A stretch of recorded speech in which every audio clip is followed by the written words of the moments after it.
Tingnan po ninyo yan, 6.1, yan po yung South China Sea. Hindi po ninyo makikita ang West Philippine Sea. Kaya po tayo nagtatalo dahil yung ating West Philippine Sea, kailanman hindi mag-a-appear dyan hanggat hindi po nagagawa ni Commodore Tarriela yung dapat niyang gawin. Imbes na gawa na siya ng gawa ng caricature, dapat mag-submit na siya.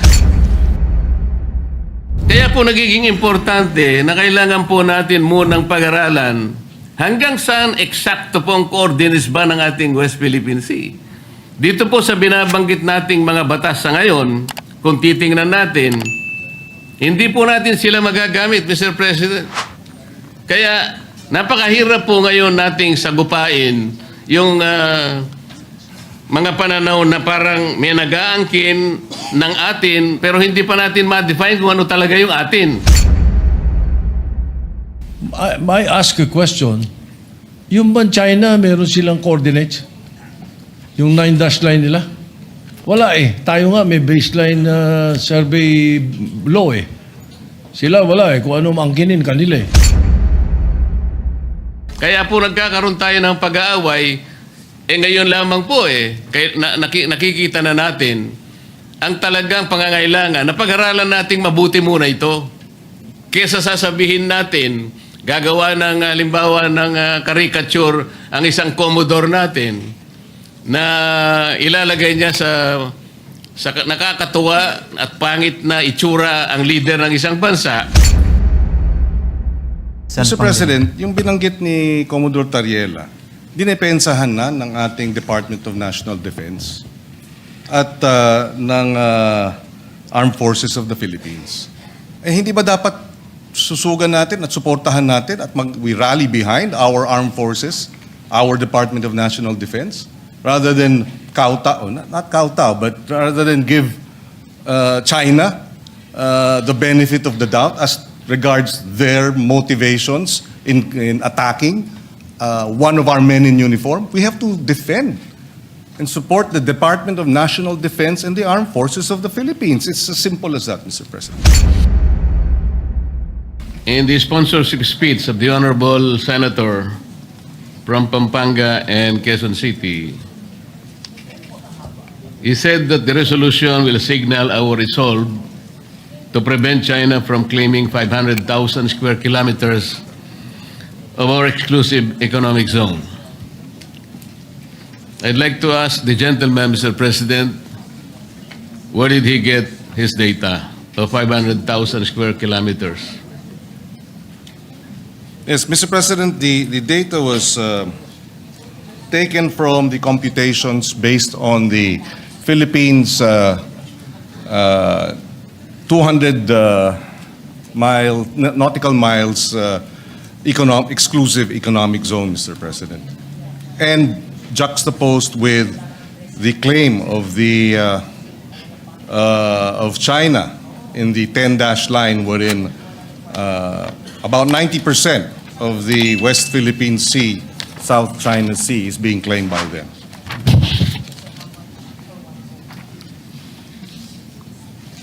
Mr. President, is the gentleman aware that there is a post from the National Security Council of the Philippines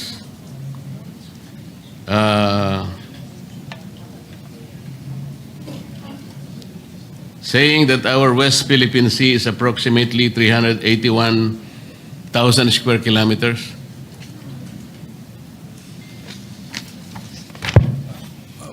300,000 square kilometers, Mr. President. Are they referring to our exclusive economic zone or our territorial sea, or may we be clarified? Our exclusive economic zone with respect to the West Philippine Sea, Mr. President.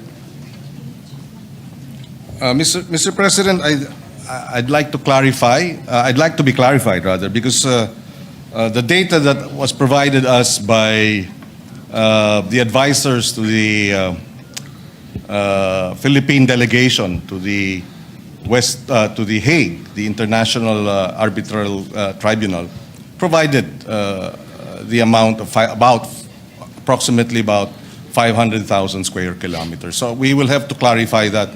We would like to be clarified, Mr. President, as to the data. But having said that, assuming it's 345,000 square kilometers, that is still double, pretty much, or almost more than, or close to double, our land mass. In other words, it is a huge amount of exclusive economic zone being claimed by China. That we have sovereign rights over our territorial sea, as well as we have exclusive rights over our exclusive economic zone, which includes, as the gentleman has mentioned, at least from his data, 360,000 plus square kilometers. Mas malaki pa sa ating lupain. Kaya hindi maaari nating hayaan na lamang na aangkinin at ng ibang bansa, lalo na ang China.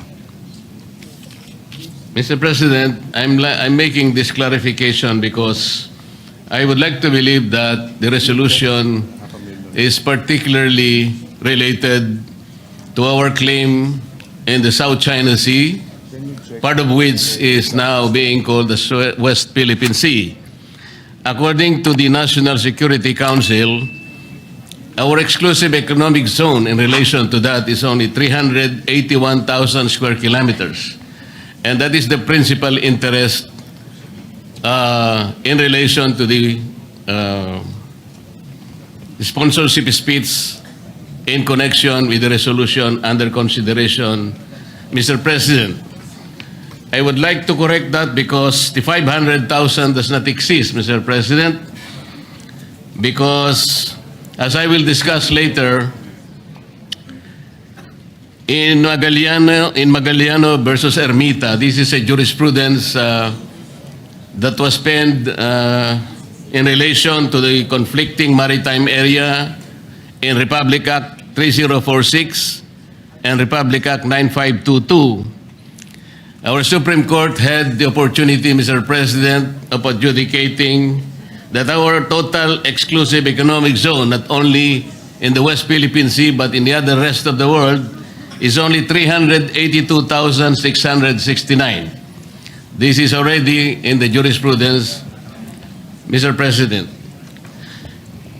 Thank you for that, Mr. President. We are currently securing the information that was relayed to us by Justice Carpio, and therefore, assuming for the sake of argument that it is 345,000 square kilometers, it does not remove the fact that that is a huge amount of our economic zone that is being aggressively taken over by China. The only reason, Mr. President, that I'm trying to specify the exact area of our exclusive economic zone, because the next question is, would the Honorable Senator agree that in law a claim to land or waters must be defined by metes and bounds? Mr. President, we, with the indulgence of the good senator, we already have an arbitrary ruling in our favor. So the metes and bounds is no longer debatable. The arbitral ruling has awarded the Philippines and recognized our claim vis-a-vis China. It has rejected China's 9-line claim and has upheld the Philippines' position that what China is doing within the exclusive economic zone of the Philippines is illegal. And therefore, the debate as to whether there are metes and bounds is moot. We can debate until kingdom come, but that will not change the arbitral ruling in our favor, Mr. President. That is not entirely correct, Mr. President, and I beg to disagree. The reason why I'm asking the gentleman for the metes and bounds to our claim on our maritime rights is because until today, I would like to believe that there has not been any specific computation or coordinates of the West Philippine Sea. I'd like to ask if is the limit of our exclusive economic zone is specifically the 200 nautical miles from our archipelagic baseline, or is it provided under Administrative Order Number 29, the westernmost boundary of the Calayan Island Group, as defined under Presidential Decree 5096, or is it defined under Republic Act 9522 of 2009, or Republic Act number 12064 of 2024? The question, Mr. President, is very significant because we would like to specifically determine the extent of our West Philippine Sea. Because if we are unable to do that, baka mahirapan po tayong ipagtanggol hanggang saan ang sa atin. So can we at least have an answer? Mr. President, hindi na natin kailangang ipagtanggol ang nasa atin. Napagpasahan na ng International Arbitral Tribunal. There is nothing to defend. It has been resolved in our favor. What we have to now defend and uphold is the ruling. Mr. President, I think the gentleman from Pampanga and Quezon City is looking at the arbitral award as it is. I'm not saying that, of course, we won the EEZ, but it is still incumbent for our country, Mr. President, to define our West Philippine Sea. Because until now, as we will discuss later with the indulgence of the gentleman, we need to look at the coordinates, Mr. President. I'm only asking whether the basis of the West Philippine Sea is the 200 nautical miles from the archipelagic baselines. Because as the defense establishment say it, Mr. President, it is the approximation of our exclusive economic zone. Our exclusive economic zone is 200 nautical miles from our archipelagic baseline. So, can we assume that, are we proceeding from there? Or are we defining the extent of our WPS from Executive or Administrative Order Number 29,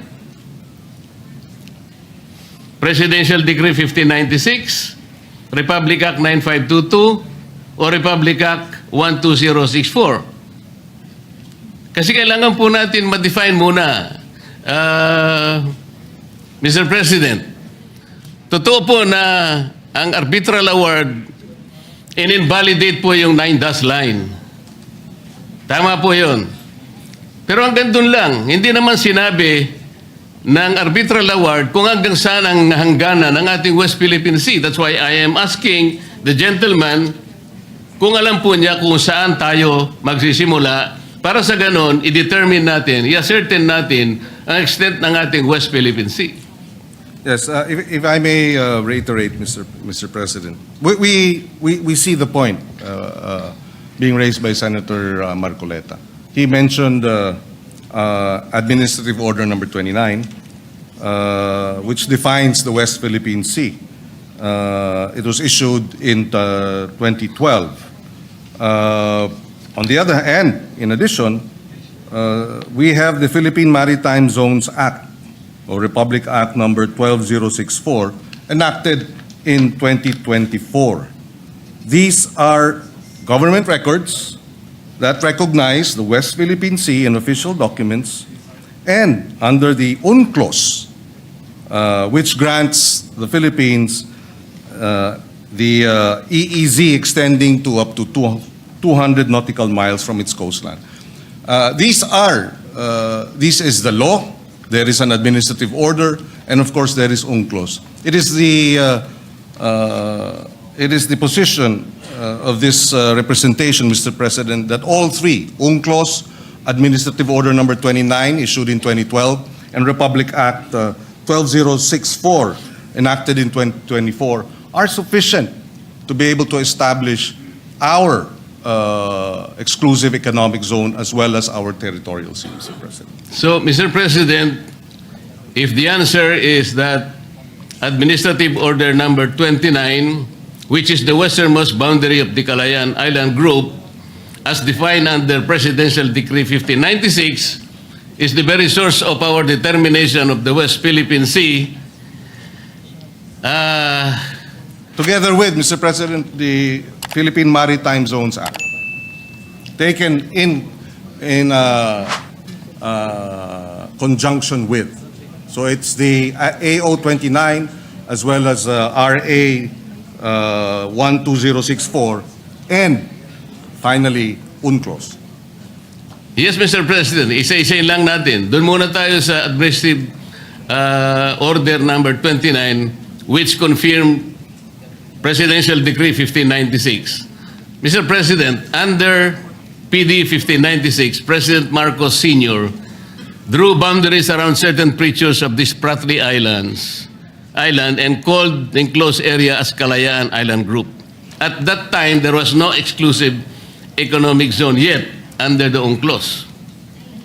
However, is the Honorable Senator aware that in 2016, the South China Sea Arbitral Tribunal declared the boundaries of the Calayan Island Group as contrary to the UN Convention of the Law of the Sea? Well, Mr. President, I'm not familiar with the particular findings, but that is, to me, again, immaterial in the context of the award of the International Tribunal. That will not be immaterial, Mr. President, with all due respect. Kasi nga po talagang sinisino natin dinidetermine natin kung gagamitin po natin yung Presidential Decree 1596. Sabi po ng Arbitral Tribunal, contrary po yun sa UN Convention of the Law of the Sea. Basahin po ninyo yung Arbitral Award. Nandun po yun sa paragraphs 573 to paragraphs 576. Sabi po niya, China and the Philippines has no right to enclose the Spratly Islands with the system of archipelagic or straight baselines, as though there is a single group islands or an offshore archipelago. Yun po yung sinabi. Kaya nga po, I am pointing this out, hindi natin magagamit yung 1596, not even Administrative Order 29. Kung sasabihin naman po natin, Mr. President, yung 9522, nabanggit nila, is the Honourable Senator aware that Republic Act 9522 merely defined the Philippine archipelagic baselines from which to measure the territorial sea, exclusive economic zone, and continental shelf. Yun lang po ang ginawa noong 9522. Wala po siyang kinalaman in the determination of the exact area of the West Philippine Sea. Na-define lang po yung mga baselines natin para doon natin kwentahin yung ating territorial sea, yung ating exclusive economic zone, at saka yung ating continental shelf. Alam natin, ang EEZ at saka continental shelf, 200 nautical miles from the baseline. Territorial sea is 12 nautical miles from the baseline. Ngayon po, Mr. President, kung halimbawa ay babanggitin natin ang Republic Act 12064, ito po yung 2024 law, ang may problema po ito Section 2 of Republic Act number 12064 defines the West Philippine Sea as follows.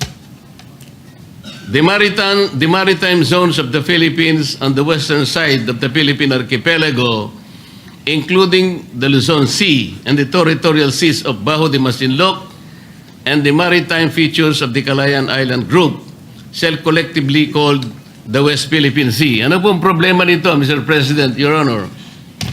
Based on that definition, would the Honorable Senator agree that the westernmost limits has two elements? Yung 200 nautical mile limit of the Philippine Exclusive Economic Zone and Continental Shelf and the 12 nautical limit of the enclave territorial sea of high tide elevations of Kalayaan Island Group, including those outside the Philippines Exclusive Economic Zone. Hindi rin po natin magagamit yung 200 nautical mile limit, Mr. President. Bakit po? Alam po ba ng ating honorable gentleman from Pampanga and Quezon City na pag ginamit po natin yung West Philippine Sea na 200 nautical mile limit ng ating exclusive economic zone, 17 features po ng Kalayaan Island Group ang mawawala sapagkat wala po siya. Hindi siya na-enclose ng 200 nautical miles. Alam din po ba ng ating honorable senator that four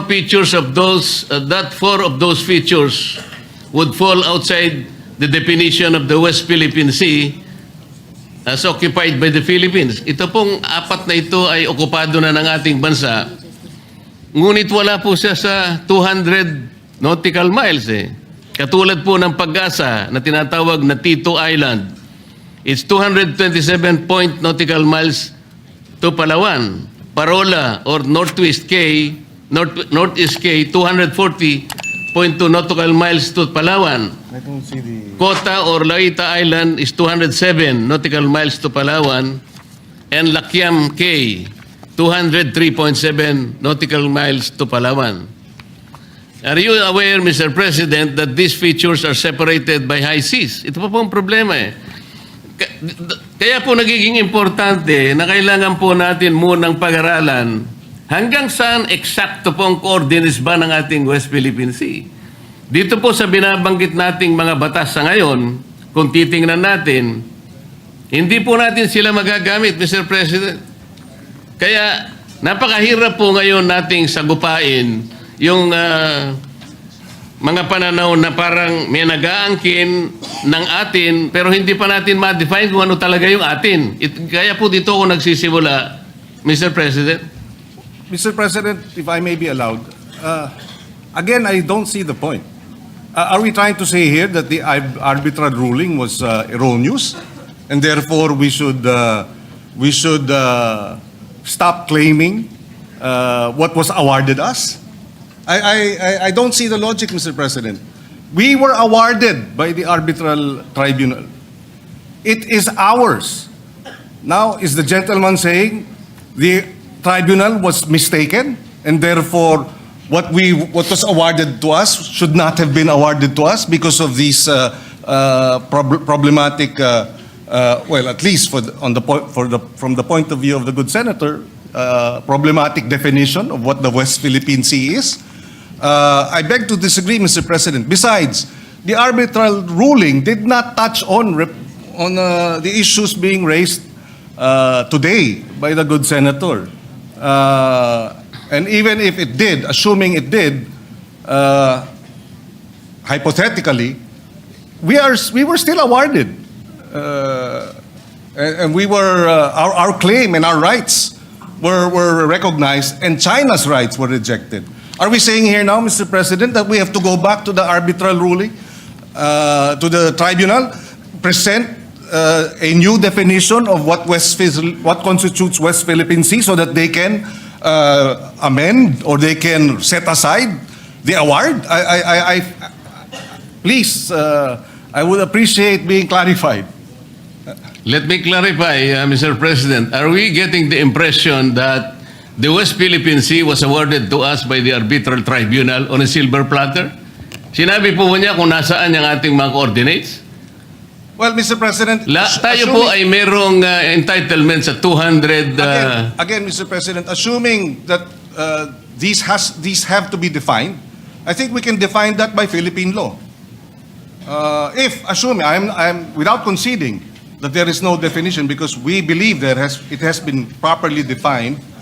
And the maritime base, we were not in the Senate then, but President, may I, Mr. President? The majority leader With is indulgence to recognized those who were with not the permission here. of course, Yes, with the permission of the two gentlemen. Senators Pangilinan and Rodante. Yes, for the indulgence of our colleagues who were not here at the 19th Congress, namely Senator Pangilinan, yourself, Mr. President Pro Tempore, the Senate President, and Senator Marcoleta. We had a long discussion on the floor approving the baseline, Philippine Baseline Maritime Zones Act. Dalawang batas yung pinasa ni Senator Tolentino, who was also the majority leader at the time.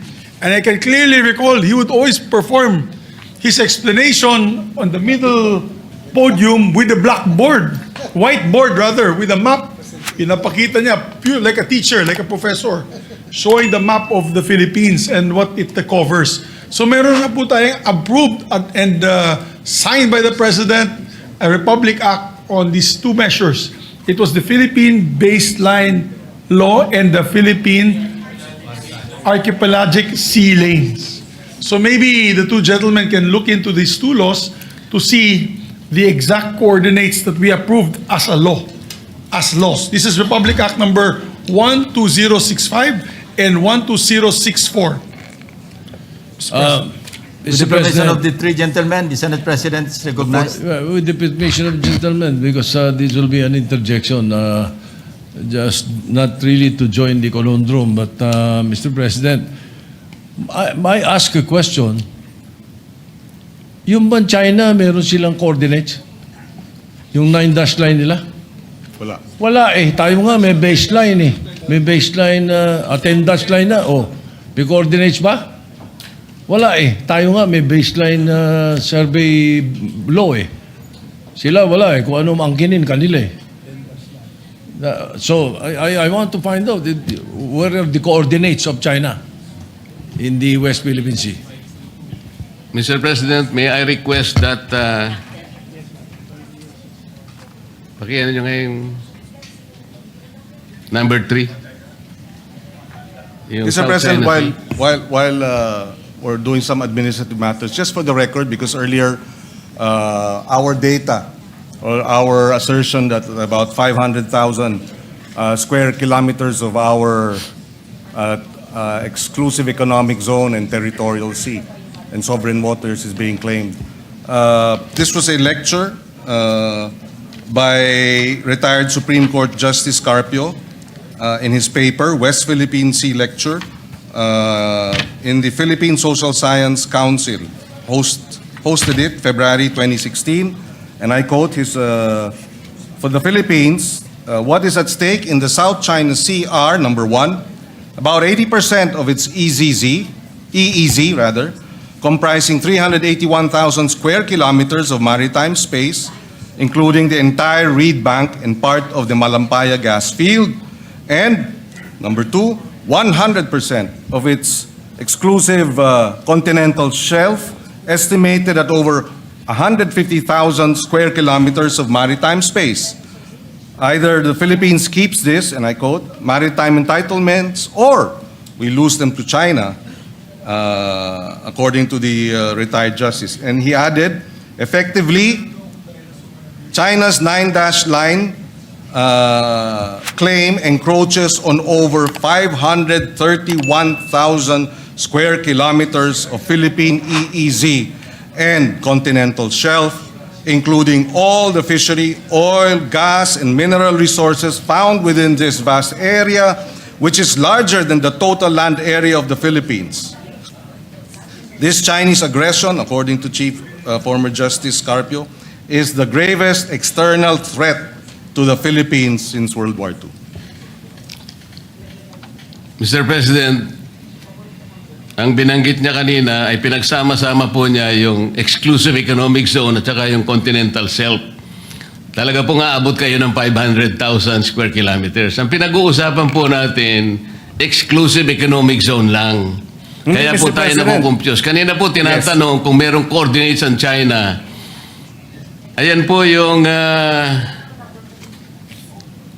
yung mapa ng China. Makikita po ninyo yung 6.1. Kapag yan po ay tiningnan ninyo at pinag-aralan po ninyo yan, Yan po ay nakatala doon sa International Hieroglyphics Organization or S23. Lahat po ng coordinates nandyan. Kaya nga po pinoproblema natin, hanggang ngayon, wala pa po tayong ganyan. Sana man lang yung West Philippine Sea, kapag ka lahat po ng kailangan ng United Nations, kasi bago po tayo makapagpatala ng ating sariling pangalan ng dagat, katulad ng West Philippine Sea, hindi lamang po declaration ang kailangan natin eh. Nagdi-declare tayo ng 200 nautical miles. Hindi naman po tayo nagdi-deposit ng mapa na may coordinates doon sa United Nations. Wala pong mangyayari. Yun po yung proseso eh. Tingnan po ninyo yan. 6.1, yan po yung South China Sea. Hindi po ninyo makikita ang West Philippine Sea. Kaya po tayo nagtatalo dahil yung ating West Philippine Sea, kailanman hindi mag-a-appear dyan hanggat hindi po nagagawa ni Commodore Tarriela yung dapat niyang gawin. Imbes na gawa na siya ng gawa ng caricature, dapat mag-submit na siya nung mga coordinates na kailangan po para ngayon makapagpatala tayo ng sarili nating pangalan ng dagat. Ito nga po kaya ako, kahit napakahirap, ay gusto nating pag-aralang mabuti kasi dito po nagkakaroon ng hindi pagkakaunawaan. Akala natin may nangunguha ng saang ganang atin, samantalang yung sa ganang atin, hindi pa naman natin alam kung hanggang saan ba siya. Ang maganda sana, yung talagang exact coordinates, makukuha natin. Pero paano po natin magagawa, Mr. President? Ino-occupy natin, for example, yung munisipyo ng Pag-asa. Labas yun sa ating exclusive economic zone. Paano natin guguhitan yun halimbawa? Labas sa ating exclusive economic zone, samantalang yung Pag-asa, nandun na sa high seas. Hindi po pwede mangyayari, Mr. President, because that is violative of the UNCLOS. Hindi po tayo pwedeng tumahak sa high seas. At magliliprag po siya from the exclusive economic zone para enclose niya lamang, for example, yung Parola, yung T2, yung sinabi nating 4 kanina na bahagi na inoccupy ng ating bansa, ngunit labas po ng exclusive economic zone.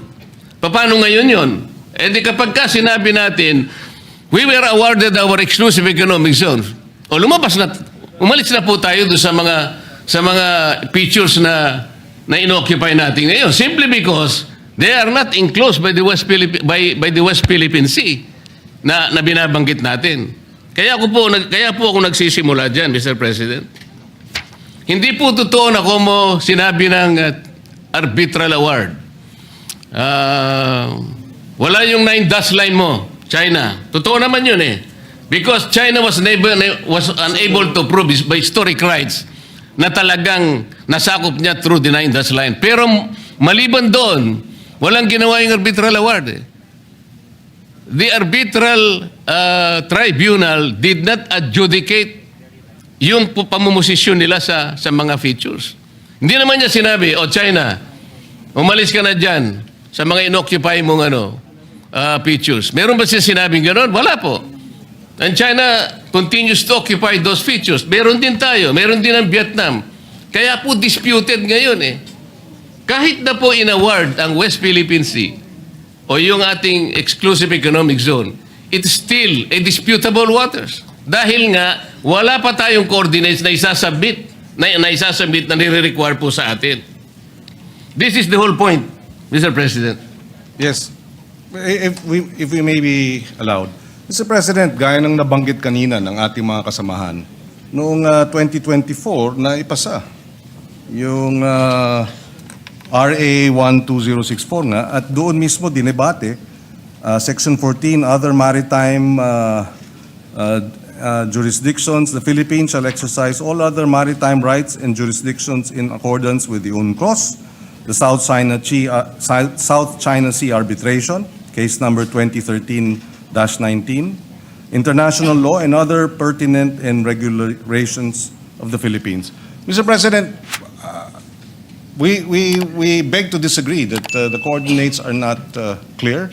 that we have not been able to determine it. We have by law, we have by administrative order, and we have by the arbitral ruling. All these should suffice, Mr. President, for us to assert that China is illegally occupying parts of our exclusive economic zone and is claiming likewise 150,000 square kilometers of our continental shelf and 381,000 square kilometers of our EEZ. I mean, that should suffice for this, at least for this resolution to be passed. For the resolution that we are now tackling be adopted, Mr. President. Mr. President, In addition, Mr. unfortunately- President, in addition, if I may, the Kalayaan Group of Islands Kalayaan is a municipality of Palawan. Pag-asa ay sa barangay. Yes. And therefore, the exclusive economic zone as defined in UNCLOS provides that it is a sea area extending up to 200 nautical miles from a coastal state's baseline. So the baseline would be the Kalayaan group and 200 nautical miles from the Kalayaan group. So I do not see how the Kalayaan Islands is outside of our exclusive economic zone. I beg to disagree, Mr. President.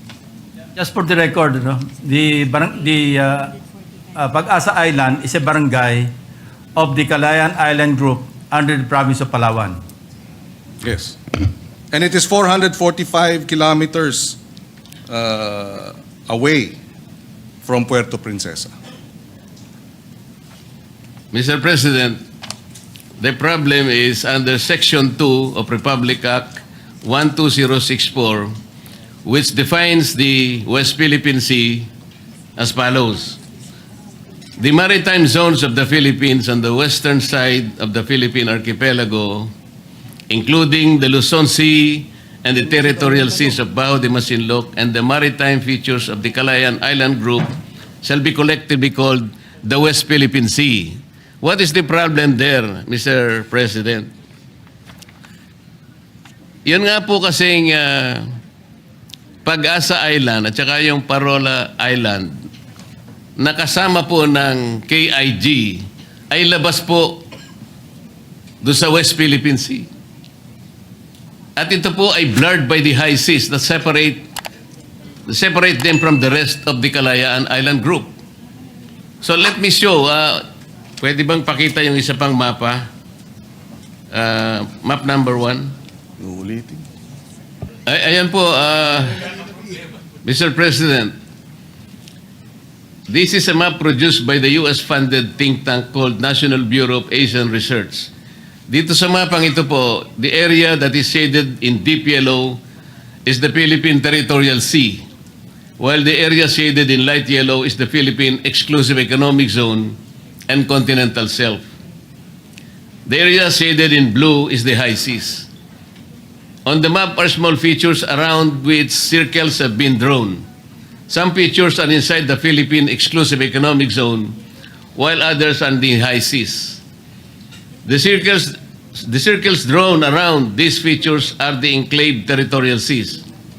The features and circles are in different colors to represent the state occupying them. The features occupied by the Philippines are in yellow. Diyan po makikita ninyo, Mr. President, meron po tayong occupied na features na talagang labas nga sa, kagaya ng binanggit natin kanina, labas sa ating exclusive economic zone. There are 4 features in yellow that are occupied by the Philippines but are in the high seas. Other features that are occupied by China and Vietnam that are in the high seas but they are also being claimed by the Philippines. Given this situation, how can we draw the metes and bounds of the Philippine West, the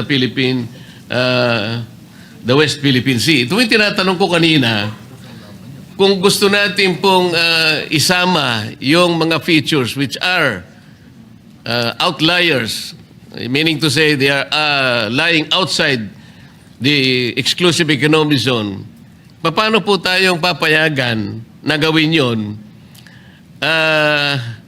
may encroach po natin pati yung high seas.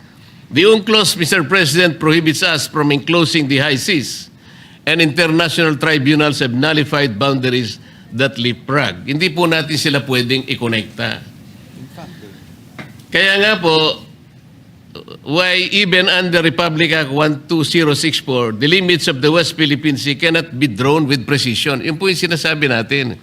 Hindi po natin magagamit yung mga batas na ginawa natin dahil meron pong problema. At makikita po ninyo yung mga features, for example, yung nandyan po sa loob ng ating West Philippine Sea. Makikita nyo yung mga circles in blue. These are occupied by other nations. Pero doon sa ating memorial na sinabit po sa arbitral tribunal, Mr. President, ang Pilipinas nag-agree na lahat po ng yan ay hindi na natin naaariin. Meaning to say, there will be reduction po yan sa ating West Philippine Sea. Ganun po, kinompromise natin eh. Basahin po natin yung award. So, ang dami pong nawawala sa West Philippine Sea natin. Mr. President, if we may, the declaration under PD 1596 that the KIG is part of Philippine territory, PD 1596 and its validity was never put in issue in the arbitration case, and the tribunal did not have any jurisdiction to rule on its validity. In other words, this is outside the issue of the award. And if there are concerns about the validity of PD 1596 and the concerns that there are certain areas outside of what has been declared as our economic zone, although prior to that was declared part of Philippine territory, then let's have legislation, remedial legislation to amend, debate it. If the good senator believes that should be part of Philippine territory and would like to amend PD 1596 or affirm it, then let's debate it on the floor by way of proposed legislation. But in the context of the arbitral ruling, Mr. President, I will again point out that this debate, no matter how lengthy, will not change the ruling, which just in our favor, and therefore we should defend and uphold it. Rather than go into a question of, wait, sandali lamang, kasi yung arbitral ruling na yun, hindi sinama yung ilang mga nasa Kalayaan Island Group. So dapat, wag natin i-recognize yung award na yan. Hindi naman po tayo papayag doon. Hindi po ba? Hindi po ganun ang punto natin, Mr. President. Kung sakaling tayo po ay may karapatan talaga, at meron naman talaga tayong karapatan sa ating West Philippine Sea, na sa ngayon ay ina-approximate nila na ito na nga yung ating exclusive economic zone, kinakailangan naman nating makita yung hangganan para sa ganoon maipagtanggol natin ang lahat ng saganang atin. Nagbabudget tayo, binibigyan natin ang ating Department of National Defense. Ang daming mga features na wala sa ating West Philippine Sea, na wala doon sa ating exclusive economic zone. Wala namang, nandun outliers po siyang ganoon. Pagkatapos, sinasabi ng 1596, atin yun, pero sabi ng arbitral tribunal, sabi ng award, sinabi na nga natin, paragraphs 573 to paragraphs 576, neither the Philippines nor China has the right to enclose that part of the Sprat list. Ibig sabihin, ninalipay niya po yun eh. So wala din yun eh. Kinakailangan nating itama lahat. Sangayon din sa UNCLOS na doon naman ay signatory tayo. Ito po yung kanina ko pa gustong ipaliwanag. Walang masama na yung ating saganang atin, pag-aari natin, madetermina natin. Halimbawa, binigyan tayo ng isang pag-aari, isang sukat ng lupa. Sinabi ng ating kaibigan, mula sa bundok na ito hanggang doon sa bundok na yun, sa iyo yan. Alam po ninyo, pag hindi natin natituluhan yan, nakuha yung kabuuan kung hanggang saan ang ating pag-aari, mahihirapan lang tayo. Kaya po nagkakaroon tayo ng pag-aaway, ngayon lamang po nakikita na natin ang talagang pangangailangan na pag-aralan nating mabuti muna ito. Kesa sasabihin natin, gagawa ng halimbawa ng caricature ang isang Commodore natin na ilalagay niya sa nakakatuwa at pangit na itsura ang leader ng isang bansa. Imbes na yun ang gawin niya, siguro kinakailangan muna nating i-determine with precise precision at with coordinates para sa ganon, alam na natin, maiguguhit na natin, hindi lamang sa tayo lang ang nakakaalam ng ating West Philippine Sea, pati po doon sa S-23. Ito po yung International Hydrographics Organization, matatala na yung ating West Philippine Sea. Magkakaroon na po ng coordinates, kagaya po ng pinakita natin kanina, ng South China Sea is designated by 6.1. Yun po sana yung dapat natin munang gawin. Mr. President, just before... With the permission of the two gentlemen, Senator Before I Rizal yield the Tiveros. floor, Mr. President, to just Yes, very quickly. yes, Mr. Senator President, yung binanggit ni Commodore Tarriela, dinepensahan na ng ating Department of National Defense at ng Armed Forces of the Philippines. Tapos ngayon, narito tayo, may Senate resolution, sumasang-ayon at sinasang-ayunan ang posisyon ng Department of National Defense at ang Armed Forces of the Philippines sa mga bitiw na salita ni Commodore Tarriela. Hindi ba dapat susugan natin at suportahan natin at we rally behind our armed forces, our Department of National Defense, rather than kowtow, not kowtow, but rather than give China the benefit of the doubt as regards their motivations in attacking one of our men in uniform? We have to defend and support the Department of National Defense and the Armed Forces of the Philippines. It's as simple as that, Mr. President. Yes, with the permission of the two gentlemen. Senator Rizal Tiveros is recognized to interject. Salamat, Mr. President. Sinusuportahan ko yung kahuling sinabi ni Senator Pangilinan. Dagdag pa po, ilang beses ko na rin po narinig mula sa Ginoo, mula sa Pampanga and Tarlac, yung di umano'y coordinates ng China sa South China Sea o ng 9-dash line. At ipinakita po kanina yung mapa ng International Hydrographic Organization. Sa research po, ang International Hydrographic Organization o IHO is a technical, not a political organization. And its map delineations do not constitute legal recognition of sovereignty, such as China's 9-dash line. So ang ipinakita pong mapa kanina ng good gentleman, mapa ng IHO na may mga notation na 6.1, kung ano-ano pa, hindi po yan coordinates. Mga numero lamang sa mapa. Further po sa research, the 9-dash line representing China's expansive disputed territorial claims in the South China Sea has no official, fixed, or internationally recognized geographic coordinates. Kaya yung sinasabi pong may coordinates na ang China sa South China Sea, pati sa ating West Philippine Sea, na may coordinates sila sa 9-dash line, wala po. That U-shaped dotted line, which covers roughly 90% of the sea, is vaguely defined and can shift across maps. So ngayon pa lang po, i-disabuse na po natin ang ating kaisipan na may coordinates ang China dyan sa napakalawak na claims niya, pati sa ating karagatan. Salamat, Mr. President. I'm not very sure about this, but the discussion on the floor may have some national security implication. So the same concern was expressed by no less than the Senate President. So, yes, Mr. Senate President. Yes, you're right. We are discussing a resolution which expresses the sense of the Senate supposed to be. The debate that I have been listening to is fine if we're debating on a piece of legislation addressing this, no, but it's not. So I'm worried that we are already trampling over issues of national security, and that is my question, Mr. President. What do you think?